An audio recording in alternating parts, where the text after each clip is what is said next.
Hey everybody, it's Friday, and that means it's time for shoutouts, our continuing story of The Answers Man, and, well, instead of one, two groaners. Because I missed last Friday, I was sick, and one of my viewers informed me that because he missed his groaner last week, I owed him two this week. And so I guess I owe you all two this week, so there we go. If you're not up to listening to two groaners in a row, well, you can either tune out at the end of Chapter 5 of The Answers Man, or listen to the first groaner and tune out, but you might want to stick around and hear them both. You never know. Alrighty, let's get on with our weekly shoutouts. And the first one is for a young fellow who is quite the editor and does a beautiful job with some artwork and things that a friend of his does. And his name is Ashtin Hyde. Yeah, I'll put, as usual, up here or over here because I'm crazy. I'll have a bubble with the names in, and I'll also put the links in the description, as I always do.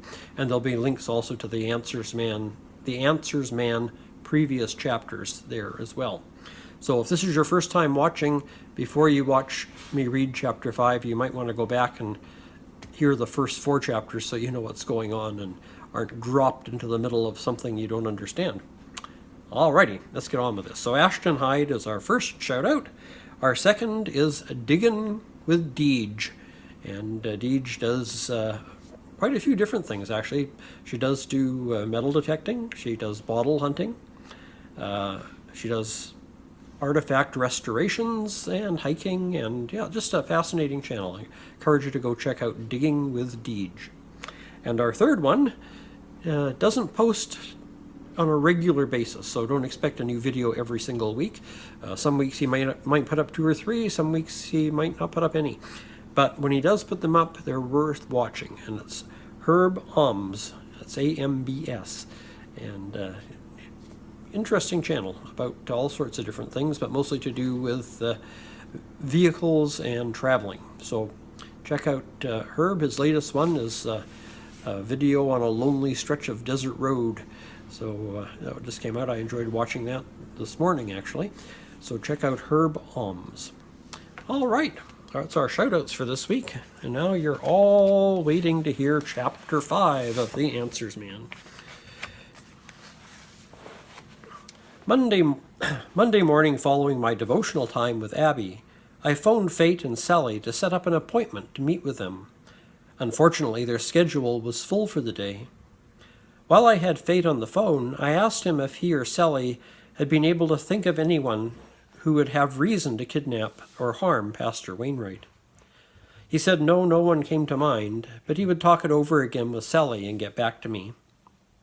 Once the line was clear, Abby started calling car rental agencies. While she was doing that, I checked on our email email account to see if any new business was in the offing. All I found was a spam mailing offering us, quote-unquote, free advertising, and another telling me there was a problem with my account at the Bank of Scotland. As I was unaware I had ever had an account at the Bank of Scotland, I was tempted to reply and tell them to just close out the account and send me a check for the balance. Do people really fall for those letters, I wondered? How are you making out with the search for the van? I asked Abby, as I headed to refill my coffee cup. So far, I've called Avis, Hertz, LMO, and Budget, and the vans they rent are white, not blue. The lady at Budget suggested I might try Rent-A-Wreck and some of the independents, so I'll call them next, she said. If they don't pan out, I'm not sure where else to try. Do you have any suggestions? Nothing comes to mind. I know there are a few home improvement places that rent vans out, but they all have their names and logos painted on the side. They all have their logos painted on the side, I concluded as Abby picked up the phone and started to dial. I held up my coffee cup and pot and asked, "Would you like a refill?" Abby nodded in the affirmative, then hung Abby nodded in the affirmative, then held up a finger for quiet as she started talking on the phone. She chatted with whoever had answered her call for a few minutes, then hung up and turned to look at me. Well, that was another negative. The only vans they have at Rent-A-Wreck are 3 minivans, One is red and the other two are brown, Abby sounded discouraged. There are 3 independent rental agencies listed in the phone book, so I'll call them and see if our luck improves. We both looked to the front as the door opened to admit George. Good morning. George smiled at both of us and held out a brown paper bag. Betty made donuts this morning and insisted I bring some by for the 2 of you. Well, thank you. That's very kind of you, I said as I accepted the offering. Do you have time to join us for a cup of coffee and one of your wife's donuts? George laughed. I'll gladly accept the coffee, but I've already eaten too many donuts. Betty says that I need to cut back, or she'll have to start letting out the waistbands of my trousers. I poured George a cup of coffee, and then Abby and I joined him in the reception area. It was as good a time as any for a coffee break. Well, George, how are things at the farm? I asked. All's well. The crops are coming up just fine, and I just finished up with the spraying. Now it comes down to seeing if the weather is going to cooperate. I've had years when everything starts out good, but then we get too much rain, or not enough rain, or rain at harvest time, and it lowers the quality of the crop. I'm hoping this year will be a good year. The crops are shaping up very nicely, and if all goes well, I'll be a happy man. I don't know much about farming, I replied, but it seems like a risky way to make a living, sort of a big gamble every year. You've got that right, Abby entered the conversation. A lot of families have lost everything over the years due to bad weather or poor crops. So what's new and exciting in the world of finding answers? George asked. Seems like your line of work is a bit of a gamble, too. Abby filled him in on our current case and ended with our search for the blue van.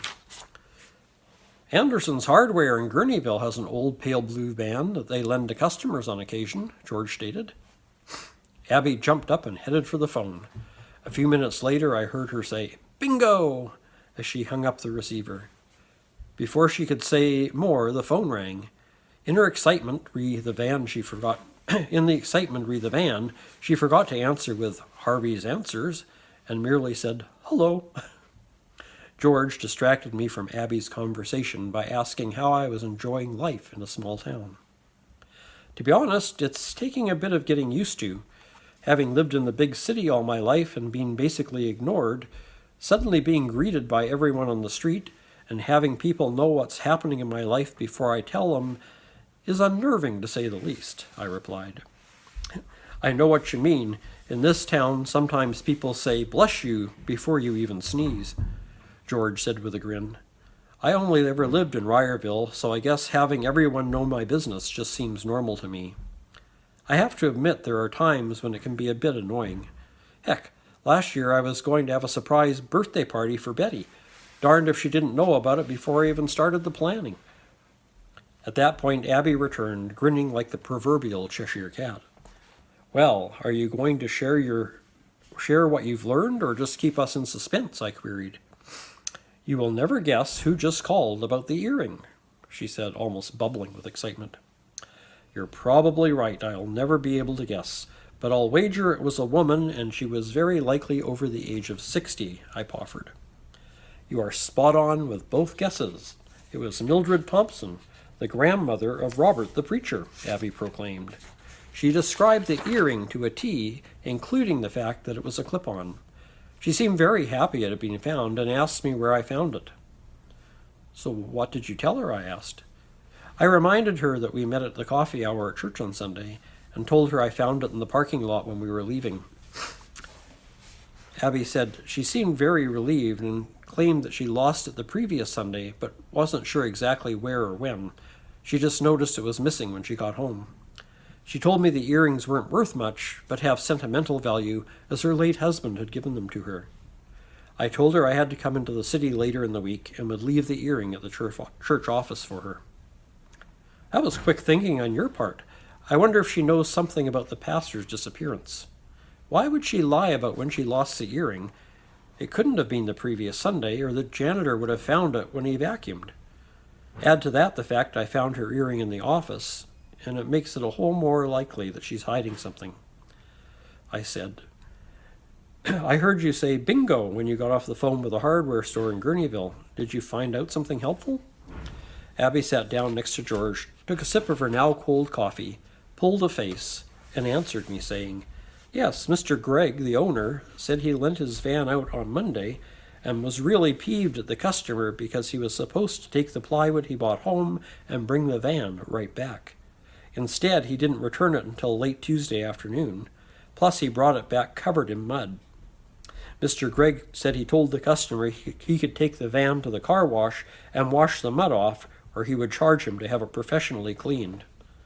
He said the fellow grumbled something about it being the last time he did a favor for his worthless cousin, but he did take the van and clean it before returning it again." "So do we have a name for this customer?" I asked. "Yes, after sweet-talking him a little bit on my part, Mr. Gregg reluctantly gave me the guy's name," she said. "He lives there in Gurneyville, and according to Mr. Gregg is a bit of a layabout. His name is Jared Prentice." The name doesn't sound familiar, but I'll run it past Sally and Fate to see if they know it. Perhaps this Jared has some connection to the church or some grudge against the pastor.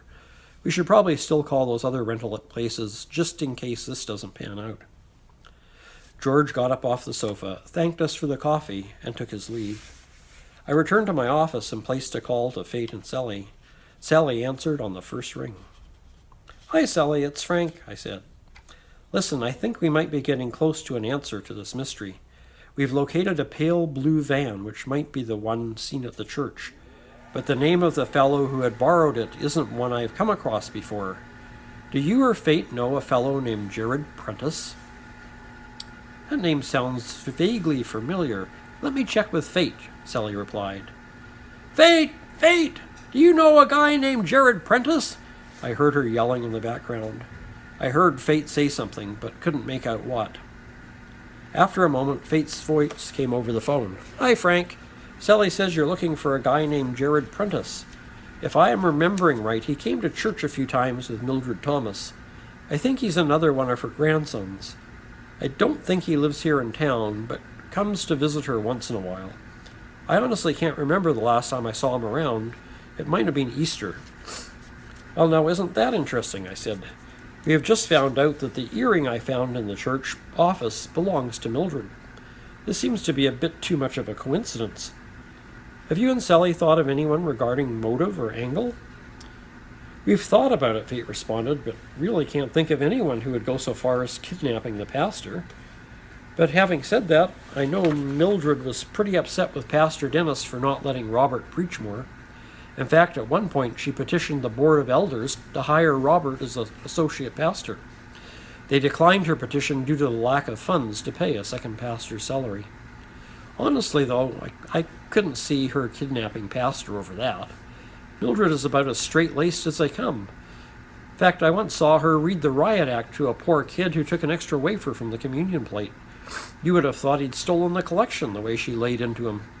So I really couldn't see her committing a crime. So far, everything we have is circumstantial, but it seems to make too strong of a case to ignore. Mildred's grandson, Robert, wants a position at the church. Pastor Wainwright's disappearance opens that possibility.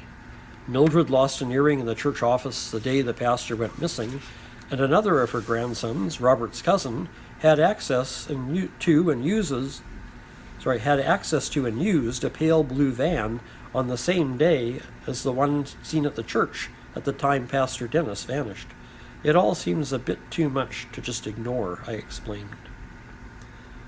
"When you lay it out like that, I can see your point," Fate replied. "But I still have a hard time imagining Mildred being involved. Are you going to take this all to the police?" "I very likely should," I responded, "but I want to check out a couple of things just to make sure we're not missing anything that might lead in another direction."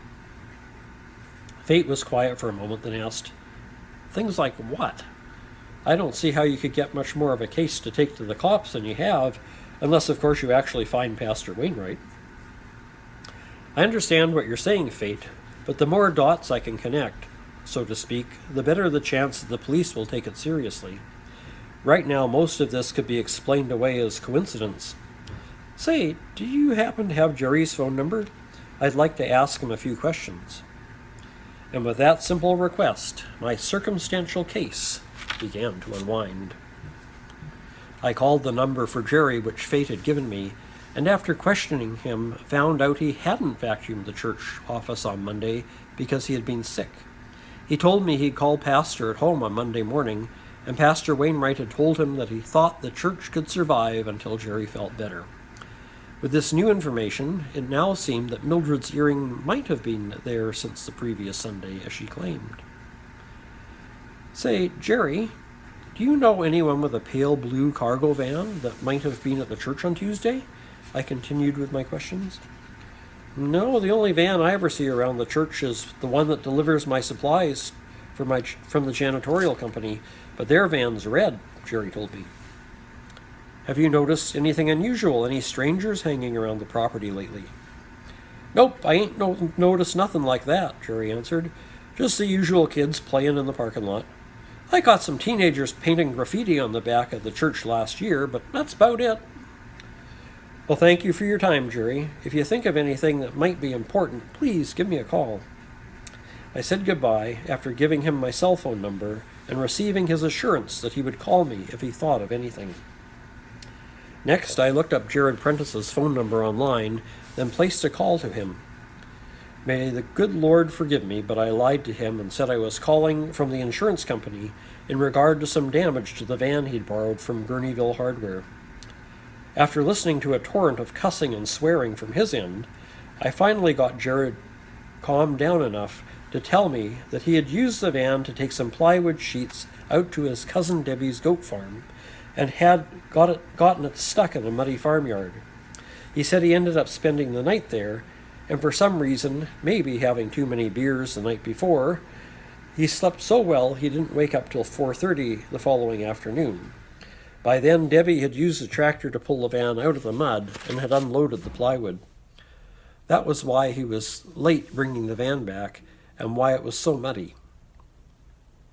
And this is the thanks I get for helping out my cousin. Well, it will be a cold day in hell before I help someone out again, even if they are family. Jared steamed off at the end of his story and slammed the receiver down. I sat there feeling like I had just been smacked over the head. My whole theoretical case for the kidnapping of Pastor Wainwright had just been undermined by 2 phone calls. I looked up to see Abby standing in the doorway. Problems? She asked. I explained to her that I had just discovered what I had just discovered, and hearing the disappointment in my voice, she walked around the desk and put her hand on my shoulder to comfort me. Well, it looks as if this case isn't going to be as easy as it first appeared, she said. But we still have the cargo van and the 2 men loading the carpet in at the time of Pastor's distance. We still have the cargo van and the 2 men loading the carpet into it at the time of Pastor's disappearance to go on, even if this wasn't the right van. Abby was, of course, correct. The pale blue cargo van and the 2 men were not a lead to be sneezed at, but the trick now was locating the right van. Plus, I suddenly realized that Mildred might still have lost her earring on Tuesday, and that I only had Jared's word that the place he'd gone to was his cousin Debbie's farm. I wasn't completely back to square one, but I had some serious digging to do if I was going to solve this mystery. Did you have any luck with those other rental outfits? I asked. I haven't had a chance to call them yet. I had to wait until you finished your calls, but now that the line's free, I'll get right on it. Perhaps you might want to invest in a second line, Abby suggested. I guess it's something to be considered. When you get a chance, why don't you contact the phone company and check out the cost, I replied, while cringing inwardly at the thought of another expense. If it's less than $15 a month, go ahead and order it. I guess that would make our operation a little more efficient. And that's the end of Chapter 5. So I hope you've enjoyed that. And here's my bud, just in time for the groaner. Rowan, did you come by to hear the groaner? Did you? Well, come on then. Come up and say hi. Say hi, everybody. I'm here for the groaner. I want to hear the groaner. So, let's hear our groaners. Well, there was a gentleman who was looking for work, and he tried and he tried and he tried, and just never seemed to find a job. He'd get interviews, but they'd always hire somebody else. So finally, he did some studying, went to the library and did some research, and learned that not only do you have to apply for the job and have a resume and go through an interview, but really you have to sell yourself. So with that in mind, the next week he went to a big super mall not far from his home and went store to store looking for a job. Well, not much luck. And finally, just before noon, he entered an elite men's clothing store. And he walked up to the counter, and there was a rather dapper gentleman standing behind the counter. And he said, "Sir, may I speak to the owner or the manager?" And the fellow behind the counter said, "Well, you're looking at him. I'm the owner and the manager." So it's pretty much a one-man operation. Well, this young fellow had been through enough frustration already that day that he decided he was going to go all or nothing. So he said, "Well, sir, you need to hire me." And the manager said, "No, I'm a one-man operation. I'm fine on my own, thank you." "No, sir, you don't understand," said the young man. "I am the world's greatest salesman. With me working for you, your sales will probably triple or quadruple. You might even be able to start opening a second or third store. You need me." And the fellow looks at him and goes, "Well, I don't know that I want to really own 2 or 3 stores." He says, "I got enough headaches with just owning one, and I'm quite content like this. So really, no, I don't really..." "No, you're not listening to me, sir. I truly am the world's greatest salesman, and you do need me for your business." Well, the manager's just had one of those days, and so he decides, well, what the heck. So he locks up his cash drawer, and most of his business is debit or credit card anyway, and he looks at the young fellow and says, "I'll tell you what, I usually close up over the lunch hour, but what I'm going to do is I'll give you a test run. You say you're the world's greatest salesman? While I go to lunch, I'm going to leave you here in charge of the store. Just come with me." Well, he takes the young fellow into a back room, and over in the corner, there's a mannequin with a covering over it, a plastic bag sort of thing over it. The owner walks over there and he pulls the cover off this bag, and he says, "I had this suit made a few years ago for a parade, and it was a costume, but it's a very well-made suit. It's 3-piece. He says, "If you can sell this suit before I come back from lunch, you have a job." And the young fellow looks at the suit and he's just horrified, and he says, "Why on earth would you have a lemon yellow suit made with purple pinstripes and pink polka dots all over it? That is the ugliest suit I've ever seen." And the store owner says, "Oh, I can't disagree with you there. That is one ugly suit. But if you want the job, you tell me you're the world's greatest salesman. I'm going to be gone for an hour for lunch. When I come back, if you sold this suit, you got a job." And with that, the owner leaves. Well, not quite an hour later, the owner returns. And he walks in, doesn't see anybody in the store. Doesn't see the young fellow. "Hello?" And he hears a... He wonders what on earth, and he rushes into the store and looks around, and then he sees a pair of feet sticking out from behind the sales counter. And he goes around there, and here's this young gentleman that claimed to be the greatest salesman in the world laying there. His clothes are ripped to shreds, and he's scratched and scarred and bleeding, and just looks like somebody threw him through a snowblower. He's just been ripped to pieces, and he's just laying there groaning. The owner goes over and kneels next to him and says, "What happened? What happened?" And this fellow on the floor says, "Sold the suit." The store owner says, "Pardon?" "I sold the suit." "You sold that hideous suit?" "Yeah, I sold the suit." "What happened after the customer realized what he'd done? He got mad and beat you up?" No. The customer was thrilled." "Well, then what happened? What on earth happened?" "His seeing eye dog wasn't too happy." Groan. There you go. So there's your first groaner, and I promised you 2, so let's have a second one. Oh, dear.